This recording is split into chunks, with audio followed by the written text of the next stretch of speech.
Hello everybody, and welcome to Storm Reads, and it's time for a daily reading vlog.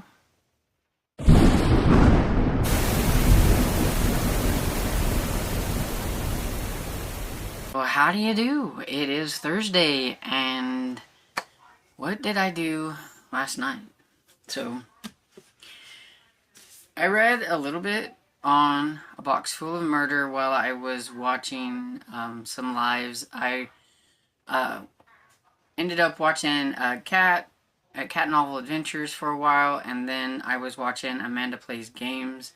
She's changed her name, I noticed, from Amanda Plays Sims to Amanda Plays Games, because I think she's wanting to incorporate more games into her channel or whatever, and she decided to start a new game. It was a Disney Dreamlight or something like that, so I was watching her do that while I was reading. It was something to have in the background. The actual background on the TV, though, I guess you could say, was Scooby-Doo, because that's what I had on there. But I am currently on page 132, so I got a little bit into it, a little bit more, but not a whole lot. I feel like I've been reading and reading and reading, and I haven't made a whole lot of progress. Because it's such a big book and everything. But I am working on it. There's, how many pages did I say was in this thing? There's like 454 pages. I think I like it whenever it's like text messages and things like that, but I get a little bogged down in all the diary entries that I have to read and everything. And so we have found out who the murder victim is. I am with Ava and Luke, had no clue. So I didn't figure that out before it was revealed or whatever. So now we have to try to figure out who done it and everything. So I'm wondering if, I mean, the box, the murder with the stuff in it is at his father's house. And that doesn't mean necessarily that it's his father's stuff. It could have been the mother's stuff that just got moved there, maybe trying to keep it away from them. But it just, if we knew their names, like the parents' names, you would think maybe that they would connect. Now, they did try to connect at one point that Ricky might have been their dad, but I'm not sure if it is him or not, because his name is Derek, so it could work. Because that's what they finally made a connection that way. But I'm still like not sure if Ricky is really him or not. But there's a lot of ladies there too, like girls, and so it's like, well, what is your mother's name? Because I have no clue what their mother's name is to see if she might have been one of the girls at the camp. So I'd kind of like to know that information. But yeah, so far it's not been too bad. And I also did listen to a little bit more of Cold Day by Jim Butcher, and so I am currently on page 196, and so we are making some headway. It's starting to get a little bit back to normal, for as normal as a Harry Dresden book can be, in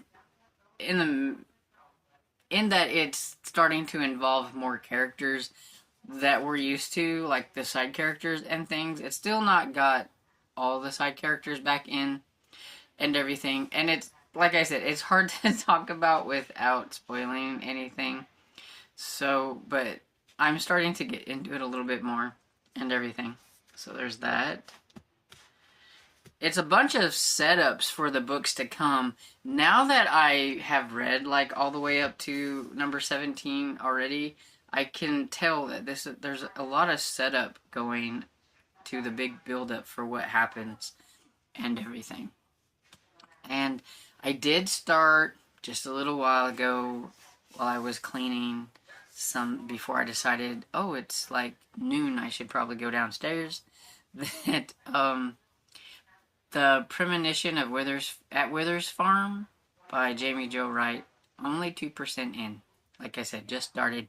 We've had one old timeline and one new timeline, and I think we were about to go back to an old timeline. It's not, I mean, there's not a lot to really go on with 2% in. I have no clue what's going on. The old timeline had a lady who, I guess she's kind of a medical person, and this guy who has a dead wife, and that's pretty much it. And in the new timeline, we've got a couple that their marriage is kind of on the rocks. So why are they purchasing a house? I can't say that word for some reason. They are purchasing a house, like a farmhouse, like a farm, a hobby farm type thing. It's always something that her husband has wanted, and I think she's going with the flow, but she's thinking, why don't we save that money and get a divorce? So I'm not quite sure why they're doing that, but she already feels like the house has a haunted feel to it. So I guess we'll see what happens. And that is pretty much it. So that's pretty much all I have to say. So I am going to go downstairs and see if I can find me something to eat. Hey everybody, popping in with my update before I go downstairs to fix supper. And so I worked on The Premonition at Wither's Farm by Jamie Jo Wright this afternoon while I was doing some things. And so I'm about 30% into that one, I think. And it's okay. It's the back and forth. I am not a huge fan of dual timeline. But I know that pretty much all of Jamie Jo Wright's books are that way. But you have a 1910 and then like a more present day one. And in the 1910s you have Pearlette, who kind of considers herself like a nurse, though she hasn't had any schooling for it, and she pretty much just has her like apothecary bag and does things like that way with herbal remedies and things.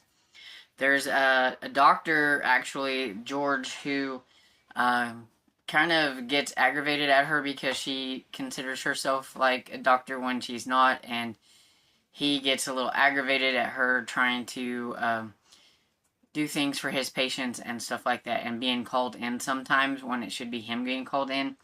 She's a little bit cheaper too than, like calling in an actual doctor and stuff like that.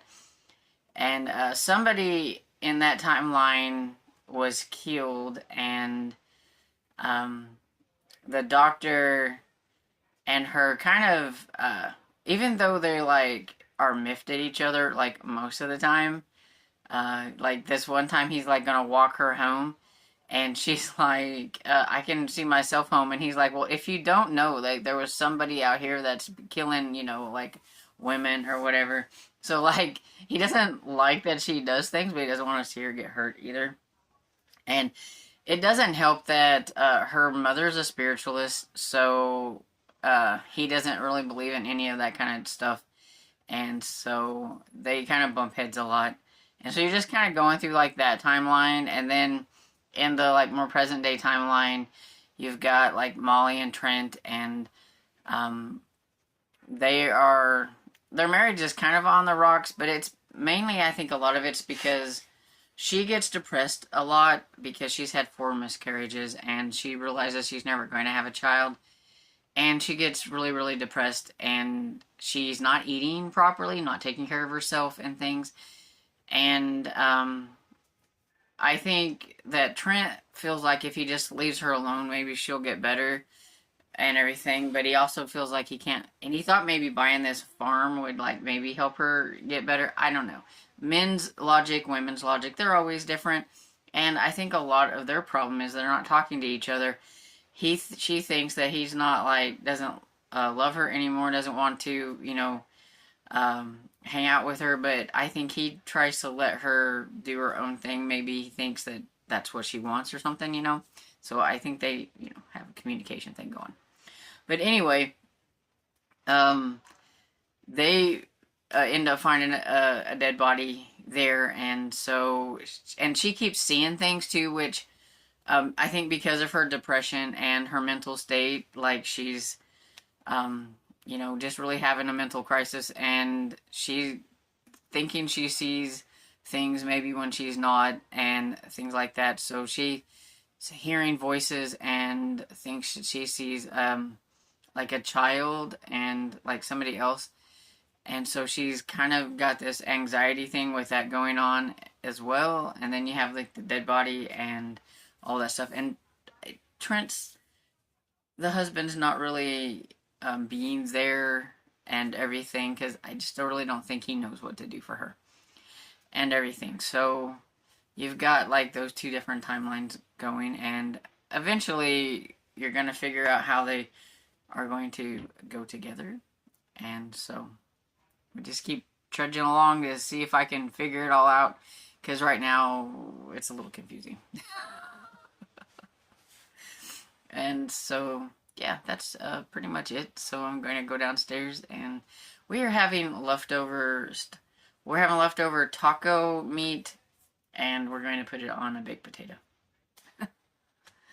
And so I'll catch y'all later. Hey everybody, coming in to wrap everything up for the day. I didn't do a whole lot of reading. I watched quite a bit of YouTube, and then Kevin from Kevin Told Reads popped up on a live I seen, and so I went ahead and watched his live and interacted with his live that he had, and he was just talking about books, and it was fun. And so I didn't really do a whole lot reading.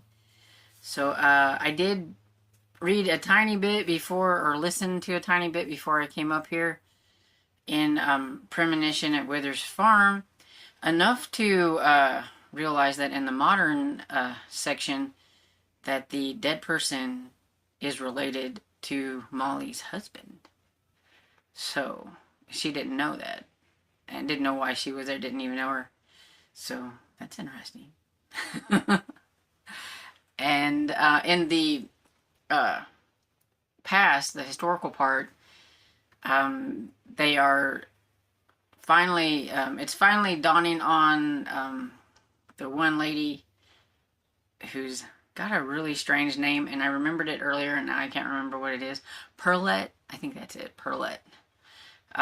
She looks an awful lot like the dead woman, and that maybe she needs to watch herself, because maybe that since the dead lady's mother thought that Perlette was her dead daughter, because they do look quite a bit alike, that maybe she should watch herself, because there is still a killer out there. So, interesting. That's about all I know. And so I think I might have read about 1% to 2%, or listened to. So like I said, I didn't get too much done, but it was enough to be like, oh, I am curious now.